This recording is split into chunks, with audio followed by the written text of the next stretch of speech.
आपल्या महाराष्ट्रामध्ये जे काही चालतं ते दाखवलंय त्याचं प्रतीक मी आहे. मी एक बंजारा जातीतली म्हातारी आहे आणि शेतीवर आमचं पोट चालतंय. आणि अशी आमची शेती म्हणजे आमची जमीन बळजबरी घेतली जाते, त्याचे पैसे देत नाही. आमची खाण्यापिण्याची आम्ही मोतात होतो. अशा वेळेला माझ्या मुलाचा मृत्यू होतो. तो कसा होतो अजून कळलेलं नाहीये. पण मग त्या जमिनीचे आम्हाला पैसे का मिळत नाही, म्हणून ही बाई ते सगळे जमिनीचे पेपर घेऊन सगळीकडे फिरते आणि तिची काय अवस्था होते, तिला कसा या सगळ्या आपल्या राजकीय ह्याच्यातून तिला प्रतिसाद मिळतो.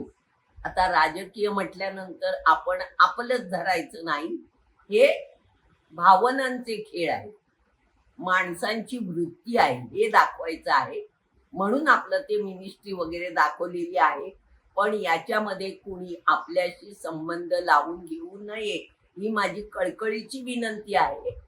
ही प्रवृत्ती माणसातली दाखवलेली आहे. श्रीमंत आहे तो श्रीमंतच राहतो, गरीब आहे त्याची पर्वा कोणालाच नसते, त्यांना कोणी विचारत नाही. आणि त्यांची अवस्था काय होते, अशा महाराष्ट्रातल्या ज्या घटना आहेत त्यांची एक फाईल उघडली जाते, तो हा सिनेमा आहे.